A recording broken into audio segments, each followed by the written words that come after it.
It's 11 minutes past 10 here on the Irish Show on WHK, AM 1420. In the studio with me this morning is former President of Ireland, Mary Robinson. Also, former High Commissioner of the United Nations. Mary, I want to welcome you to WHK Radio. Great to have you not only in the country but in Cleveland, Ohio. It's great to be in Cleveland. I feel very at home here. Not just the weather today, but there are so many Irish people. I've met quite a lot of people since I came, and I'm delighted that I'm going to be honoured with an honorary degree this afternoon by the university and speaking at Cleveland Marshall. I know the contribution Cleveland Marshall has made, the College of Law, here in Cleveland. And you being a lawyer yourself will appreciate that, of course. Yes, I actually met my future husband in law school in Dublin. I can imagine what those conversations were like, two lawyers conversing. I wonder, you didn't talk all about law all the time, though, did you? Not all the time, no. No. Mary, would you talk to me about the town where you were born? I know the town quite well, actually, but talk to our listeners. I never really talk about it too much on the radio program, the town I was born in, because most of the people that listen to us are from Achill and the surrounding areas. There's only maybe 50 people from around the town of Ballina, the Cleveland area here, and I think I'm related to most of them. But talk about growing up in the town. Well, Ballina is famous for its salmon fishing river, the Moy, and the house where I was born looked out on the river and was just opposite the cathedral in the town. And we used to watch the nets come, the fishermen fishing for the salmon. We could see how many they'd caught, and in those early days, they were catching a lot of salmon when I was growing up, and I used to dream my dreams looking out on the River Moy. The town at that time, I'd say, had a population of about 8,000. It's a bit bigger now, not much bigger, and it's a market town, and I think it's a place that has suffered quite a bit in the recent financial crisis. Some well-known places closed down, which was a great sadness, but it's also a place that's building up its cultural possibilities. There's a Jackie Clark Heritage Museum in Ballina, and the house where I was born is going to be turned into the Mary Robinson Centre, which will be the first presidential library. So I think we're in a fight-back mode in Ballina. I remember when Ballina was considered the largest town in Mayo. Is it still? Or would Westport and Castlebar? It rivals with both Castlebar and Westport. And Westport has done very well recently. I don't know that it's the largest, but it's doing very well. Mm-hmm.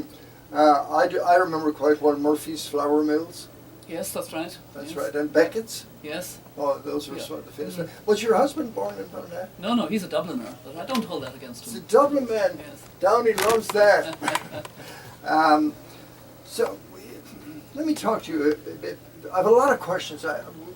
We only have an hour, but I probably could spend 2 or 3 hours. What is your political philosophy? Would you be a centrist, be a left of center, right of center? Where would you stand? Where do you stand? I think I'm left of centre because I've always had a strong sense of justice and equality, and the need for societies to reform and be fairer. And I don't think we in Ireland have still a fair enough society. We've come a long way, but still in the crisis that hit us recently, it was the very poorest that suffered most. And so that would be my general disposition. I've been involved in a struggle for human rights and gender equality all my life, and now I'm linking that with climate change, because that's going to pose a huge threat to our world if we're not prepared to move more quickly into renewable energy. Okay, but do you think that came from your mom and dad? I do. I think I was brought up with 4 brothers, and that helped to instill a sense of human rights and gender equality at an early stage. But my parents did both make it clear to me that I had the same opportunities as my brothers, but they also talked a lot about poverty and ill health. I mean, my father used to go miles to even, right out to Attimass and places to treat patients, and very often they couldn't afford to pay him. But he still believed that as a doctor he should look after them, and that was instilled in me. My grandfather was a lawyer who retired early, and I used to love talking to him because he had no idea how to talk to a child. So he talked to me as if I was an adult about cases, about justice, about particularly bringing cases for tenants against the landlord. And that was, I think, what encouraged me to think of law in the future. Funny thing you say that, because I think most Irish parents in those days did not know how to talk to a child. I think that's true. No, Yeah. I know my father was a school Yeah. teacher, and even though he taught kids every day, he didn't know how to talk to us Yeah. as his family, as his own kids. I think my father was a bit exceptional there because I think, again being a doctor and very much a family doctor, he had a great relationship with young people, and he had 21 grandchildren between the five of us, his five children, and those 21 grandchildren absolutely adored my father. You know, after their parents, he was the number one, and it's been a great bond between them because my father died a few years ago. I remember him well, you know. Yeah. Dr. Burke. Yes. Yes, indeed. In fact, he came to our house, I believe it was about 1949. That's a good many years ago. Your early schooling, you went to kindergarten, you probably went to in Ballina. I went to a private school in Ballina, which was the alternative to going to the convent, and it was called Miss Ruddy's, and it was a one-teacher school for a while, and then she brought on another woman teacher, and she was fierce. She was small and fierce, and she used to cane us, and my mother used to bring boxes of chocolates to school to try and soften her so she wouldn't cane her children. But it Teachers didn't were work tough really. in those days. Even the women teachers Yes. were rough. Yeah. Then you went to secondary school. Where did you go? That's right. I went to boarding school in Dublin, in Mount Anville, the Sacred Heart School in Mount Anville, and there were about 140 boarders there, and it was a very strict school in some ways. The nuns were very principled. They weren't particularly warm, you know. They didn't kind of give you big hugs, but they were very principled, and I learned.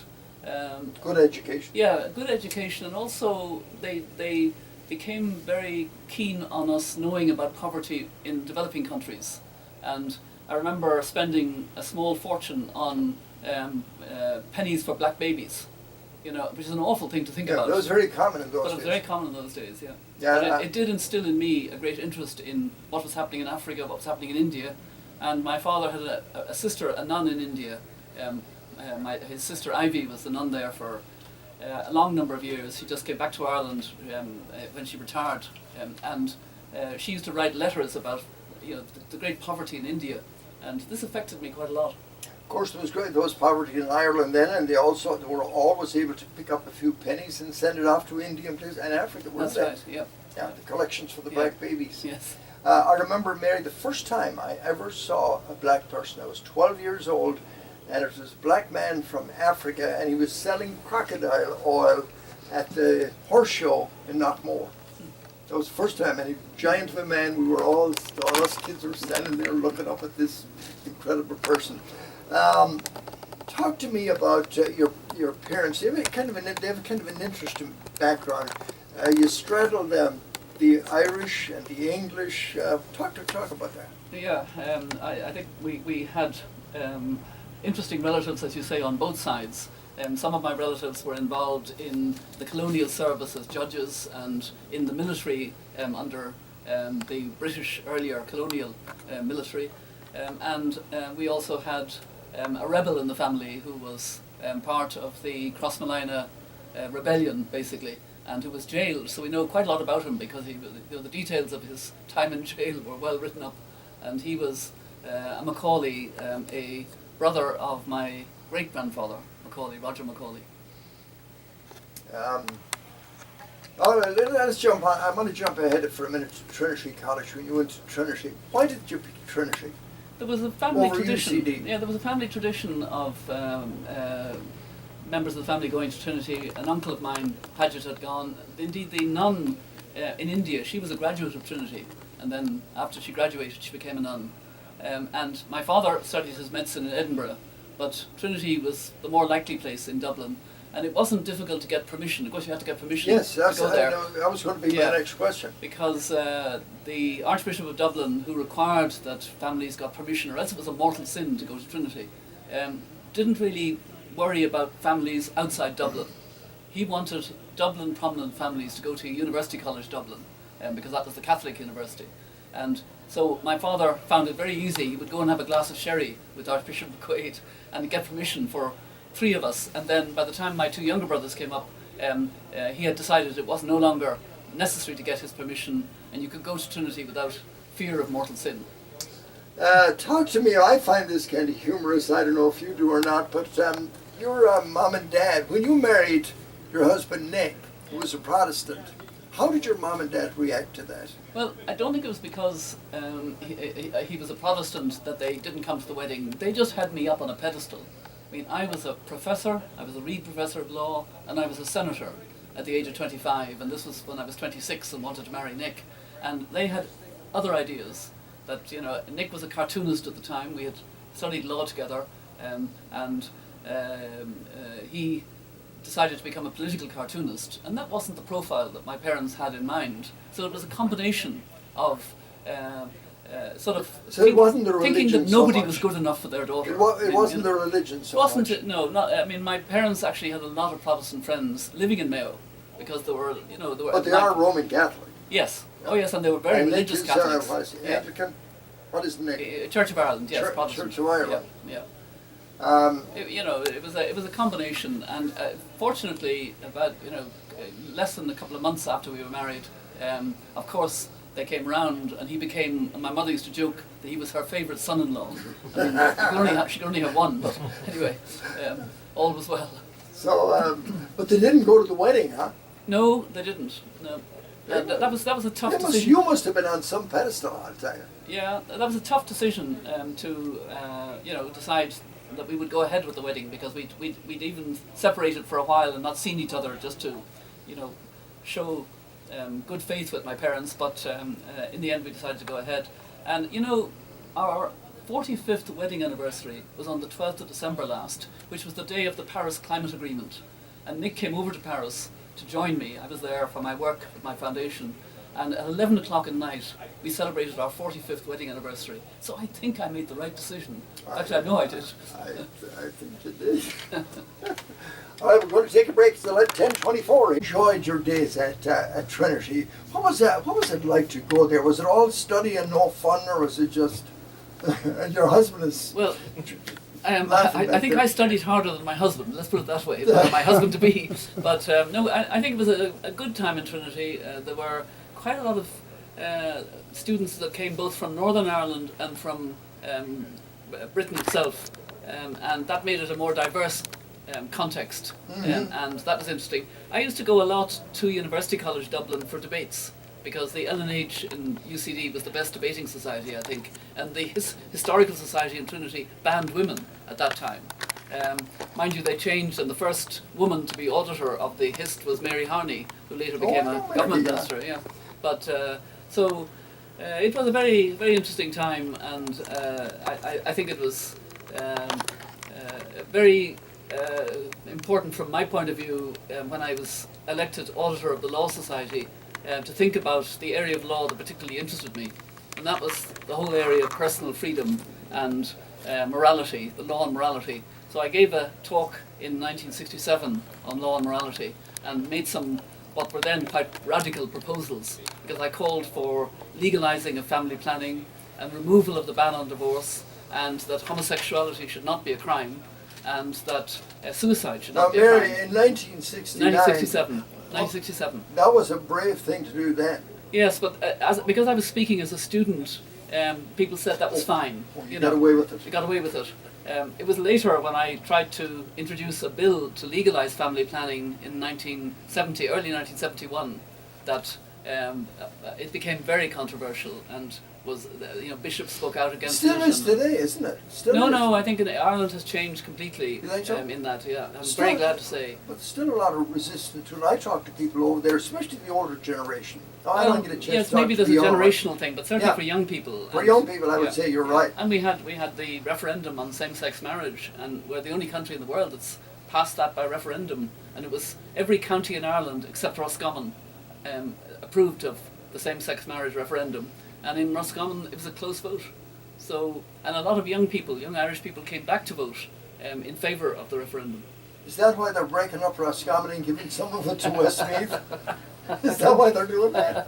I don't think so, but I won't go into that. Okay. Well, then, let me talk to you about the Irish Senate, because you really got started your political career in the Senate. How useful is the Senate? What does the Senate do? Most people in America never even heard of the Irish Senate. Talk to us about it. Well, I think it's important that the Senate is composed in a different way from the directly elected members of the Dáil. So there are panels that represent agriculture and labour and industry, etc. And there's also a university panel. There are 6 university seats. And that's how I got elected, by the graduates of Trinity College, of Dublin University. And the other 3 seats are filled by graduates of the National University of Ireland, which is a bigger constituency than just the Dublin University Trinity College. And at the time of my election, there were very few women. I think there were 6 women out of the 60 when I was first elected. But there were some really leading figures in Irish society. People like Professor James Duke, Alexis Fitzgerald, Owen Ryan. These were very thoughtful people. I learned a lot from fellow senators. I think our debates were important. I think somehow there was a kind of good period when the Senate played a very significant role in looking in more depth at some complex legislation, because we had very leading figures. But my John question Morris is, Kelly, who was a professor is of it law. needed though? Sorry? Is it needed? I think it's a good, challenge to urgent legislation that sometimes goes through too fast through the Dáil. It slows things down? Slows things down, but it does it because... Is that always a good thing? It's a good thing to consider legislation carefully. And sometimes a government can railroad a bill through the lower house, and it's good that there's an upper chamber that can review it. I'm out of the political sphere now, so I'm not going to comment on whether it was a good or bad idea that people, that the government wanted to abolish the Senate. But I personally think in any society, a second chamber, like you have in Congress, you have the House of, the 2 houses. Yeah, 2 houses, yeah. I think it is important. Okay. I want to talk to you about the Anglo-Irish relations. You played a huge part. No, let me first talk to you about the candle in the window that you introduced. And I want to ask you, I was in Larthon last year, and there's a Titanic memorial there, and the fellow that was giving the talk, he says, that candle burning up there was an invention of Mary Robinson, of putting that light in the window in Áras an Uachtaráin in Dublin. Are you familiar with that particular little town? I am, and in fact I was the one who... Did you light the candle? Lit the candle first. Did you? In the year of the Titanic, yes, because 14 people left Lahardán to go down to Cove and get on the Titanic. That's right. And all but 3 were killed. So it was a very sad and very moving memorial. It's a wonderful stop on a tour, yeah. and I was talking to CIE about this. I said you should put that on your tour, especially people to come to Mayo. Yeah. And the man who does the tour is a volunteer. He's a retired school teacher. Do you know him? I do indeed, yes. What's his name? I'm just trying to think of his name, but I do know him, and he's been very quite interesting. he's been a very strong influence on the whole capturing of that story of the Titanic. I didn't invent, if you like, the light on the window. I remember my mother putting light in our window at Christmas time. Yeah, my mother did the same thing. And she didn't just put one light; she put a whole, 6 candles on a special. She put them in a turnip. No, My a mother special put them in a holder. turnip. And the reason was, of course, that because we were just opposite the cathedral, she wanted it to be very clear that we understood that at Christmas time nobody should be without shelter, without a home, and the whole stable story of Christmas. And then in the heat of the moment of the night of the election itself in November 1990, I said that I would put a light in the window of Áras an Uachtaráin, the official home of the president, for all of those that had to leave Ireland, had to emigrate. I had no sense of how important that light would be. We weren't allowed to put a candle because they said it might burn the place down. Yeah. But we had a lamp specially made, and actually that lamp will now be in the Mary Robinson Centre in Ballina, shining from the bedroom window where I used to look out on the river. But the light took on a life of its own when I would go as president to various parts of the United States, or to Australia, or to Canada, or to Argentina, or parts of Europe, or Japan. I would always meet the Irish community, And I never mentioned the light because they would greet me with, "We know you have a light in the window," and how important it is. And that gave me a sense of the importance of that wider Irish diaspora, which was so proud of its Irish roots. And in Ireland at that time, we didn't really fully understand that. And I even spoke to the two houses of the Oireachtas, gave an official address cherishing the Irish diaspora. And it didn't go down too well with the members of the two houses that were sitting listening to me, because I think I was a bit preachy. I didn't have any jokes or anything. I was very earnest about talking about the diaspora. But immediately afterwards, there was a flood of response from all around the world. All over the world. Yeah, and Senator Ted Kennedy put it on the record of the Congress of the United States. And I really understood that it was possible to represent that 70 million people of Irish descent. We've got to take a break here. We have to pay some more. Robinson, and we're here primarily to spread the awareness about the Mary Robinson Centre, which is planned and hopefully will begin construction at the end of the year. As President Robinson said, incorporating her home house, but with a new an add-on wing, which will be an archive, a research centre, an education centre, and it will help to promote the work that Mary has done over her lifetime, over a very, very distinguished career, where she's become, as we all know, a global leader, and continue that work from where it started on the banks of the River Moy in County Mayo. So anyone who'd like to be associated with it, I'm going to leave you some information for the future, but anyone who'd like to be associated with it, there is a website, and we'd love to hear from anyone who'd like to help make it a reality. I must tell you that next year our tour of Ireland, I haven't told you this, Mary, but we run tours to Ireland every year. Tim Bond, our radio station actually does. I don't do it, but the station does. And next year we're targeting Ballina, and we're planning on staying at the Ice House in Ballina for a couple of nights, and then we're hoping to go down to Cage of Fields and Belief Manor and generally tour around the general area, and then we're going to be in Westport and in Achill Island. Those are going to be three of the places in Mayo we're going to be staying, and then there'll be a little visit to Galway and Dromola and Castle, but that's coming up next year. This year, in the 5th of June, 6th and 7th of June, we're going to be in Westport, County Mayo, with our tour, with our WHK tour, so we are looking forward to that. So Ballina, this will be the first time I've ever stayed in the 17 trips that I've taken in my hometown, and I'm really looking forward to it. Great. Of course, it's been so long that I left there that most of the people that I know are dead. They're all gone. Peter, what else do you have to tell me? You always have a lot of things to tell me. Well, just a couple of things. I should emphasise as well, by the way, that this is not just a Mayo County Council venture. It's a partnership with Mary and Nick, and most significantly, And the entire country, really. the entire country, but also with NUIG.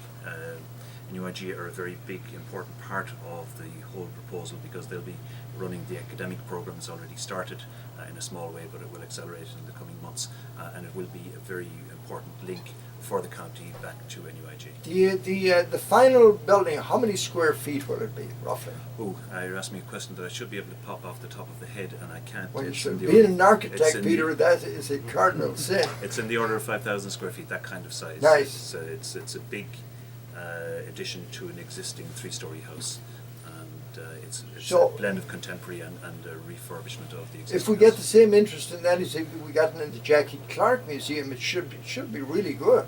And it'd be great for the town. It brings a lot of tourists to town. Jackie Clark Museum has brought lots of people to the town.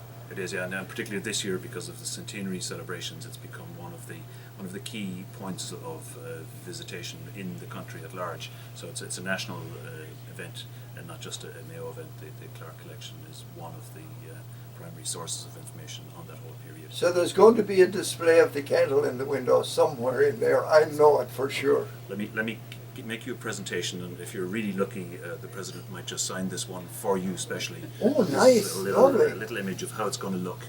Oh, look at it right there.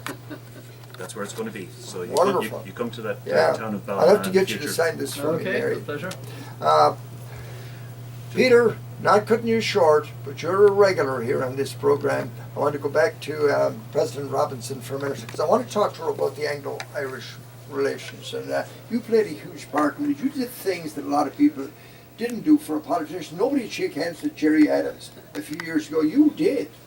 Yes, I Talk to me realised. about that. Yeah, I realised. I said this very strongly in my inaugural address as president, and that I wanted to reach out to the people of Northern Ireland right across the board, And so we started having groups coming down to Dublin to visit our official residence, women's groups, cross-community groups, young people, etc. And then I got an invitation to visit West Belfast.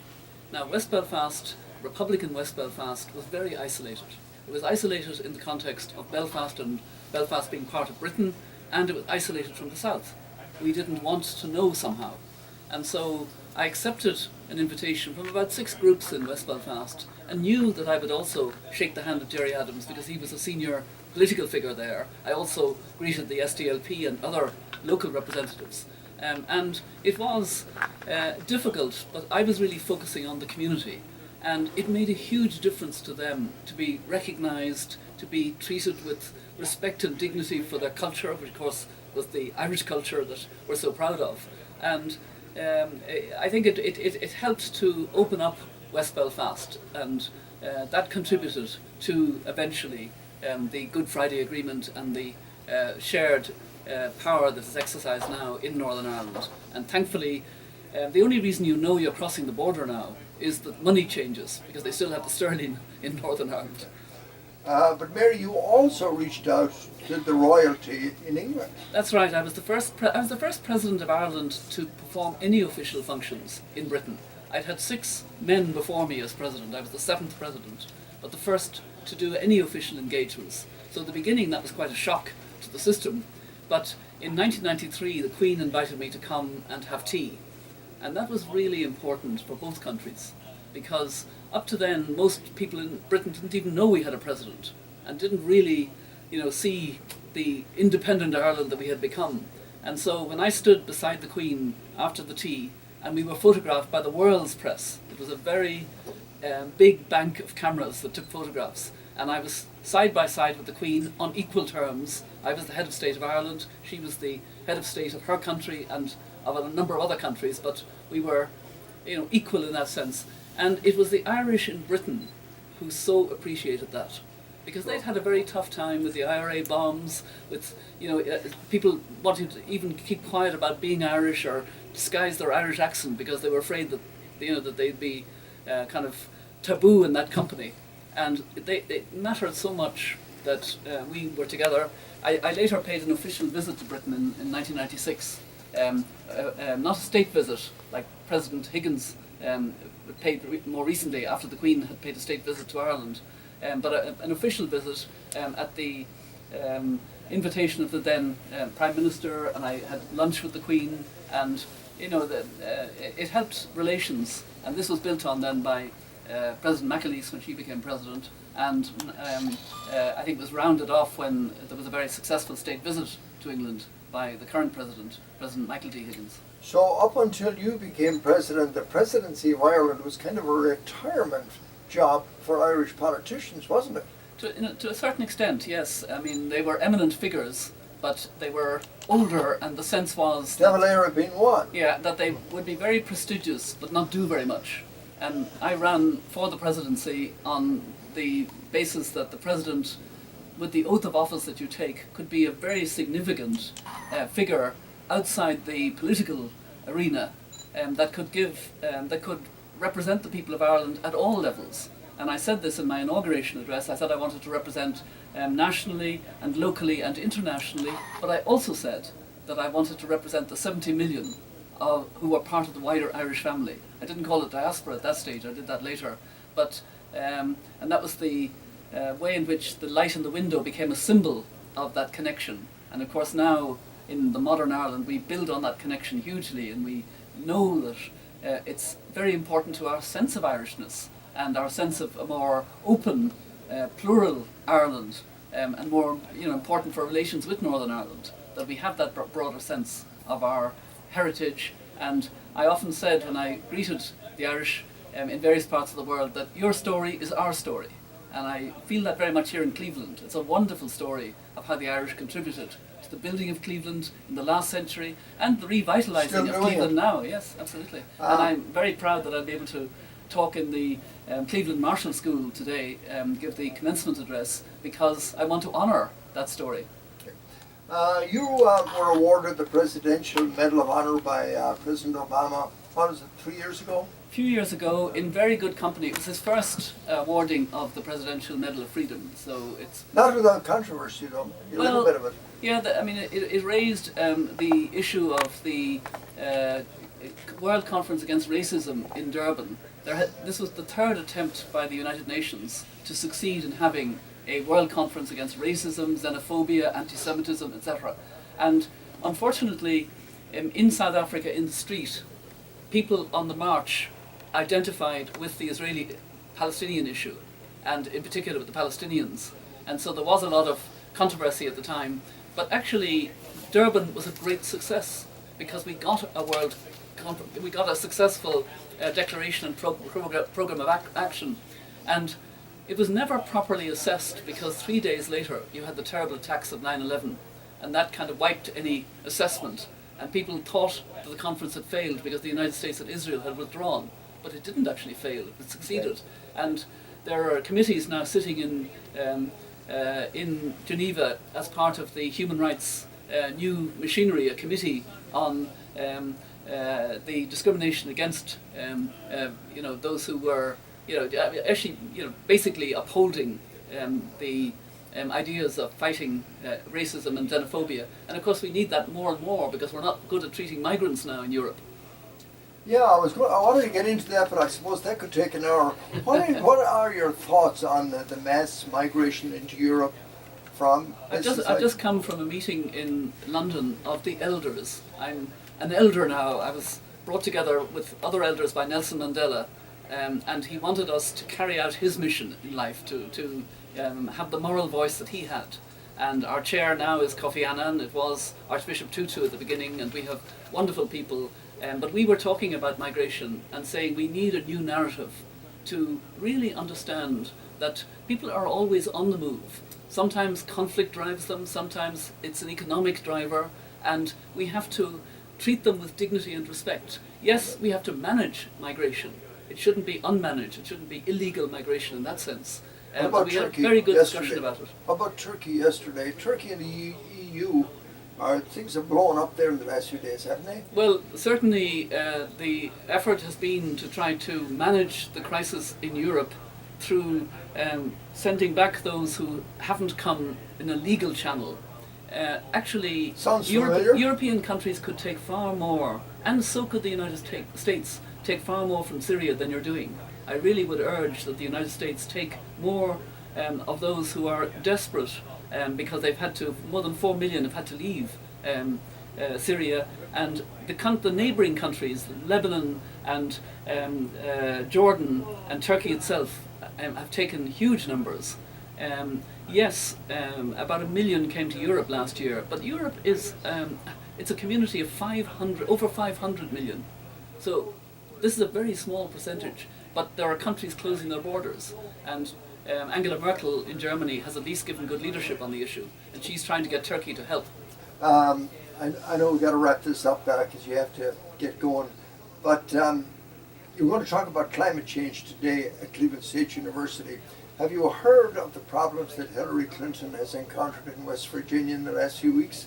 Yes, I have. When she said she was going to, she was going to shut down the coal industry. What's your thoughts on that? I'm going to be sharing my passion for climate justice with the graduates of the Cleveland Marshall School, because that's what does that mean? It links human rights and development and climate. Why would human rights have to do with climate change? Really? Because climate is undermining the human rights of millions of people in our world today. How do you convince them of that, though? Nobody believes it's that. undermining rights to food. It's undermining rights to water. There's huge drought in India. I knew it was coming. We're almost done.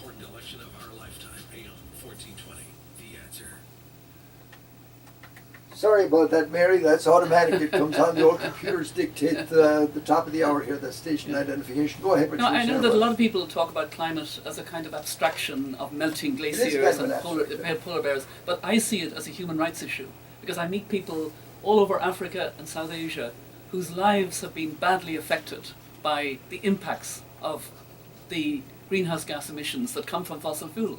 And I'm very glad to Isn't say that disputed by lots of scientists? it's not disputed by any real scientists. Honestly, climate scientists, 95% of them have not just said, but urgently appealed for more action to be taken, and that we get out of fossil fuels and into clean energy, into renewable energy more quickly.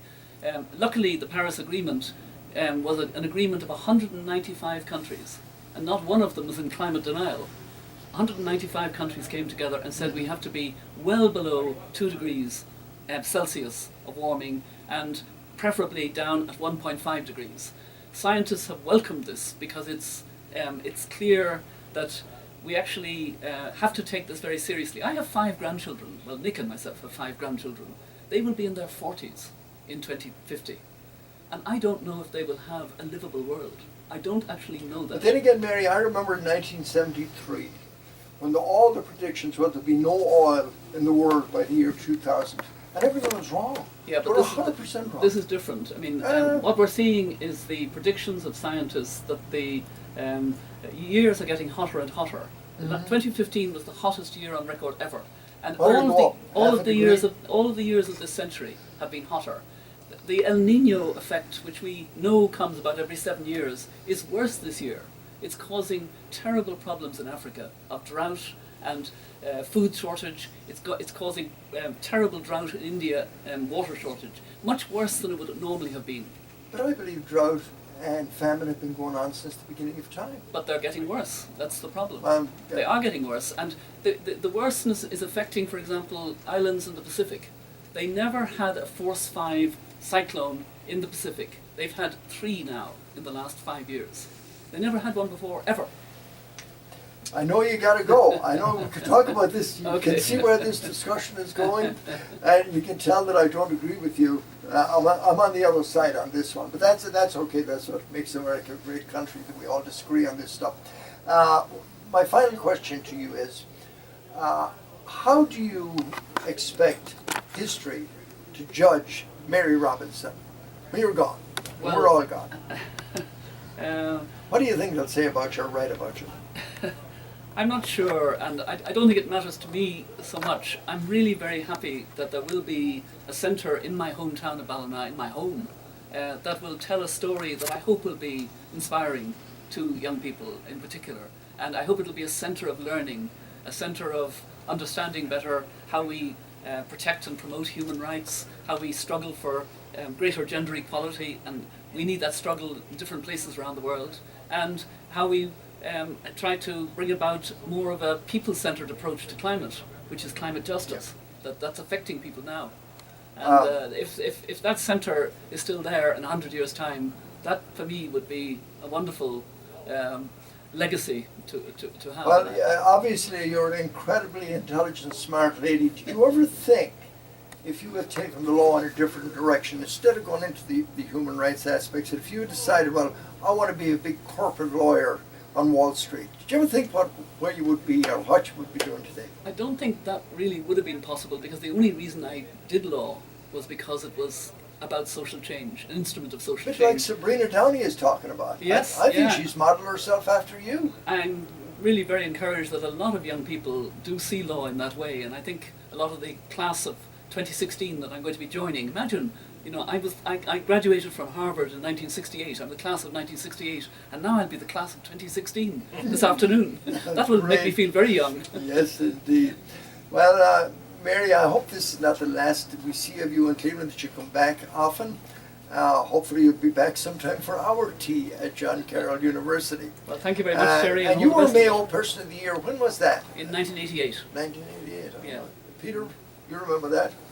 Indeed. That was a great year. And you never Mary, think- thank you so much, Not at and all. thank you, All the Peter, best. for coming to visit with us. It'll be wonderful to have you back anytime.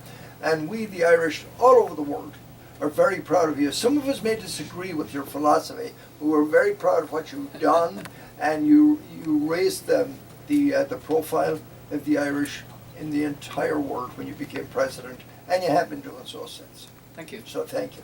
Thank you.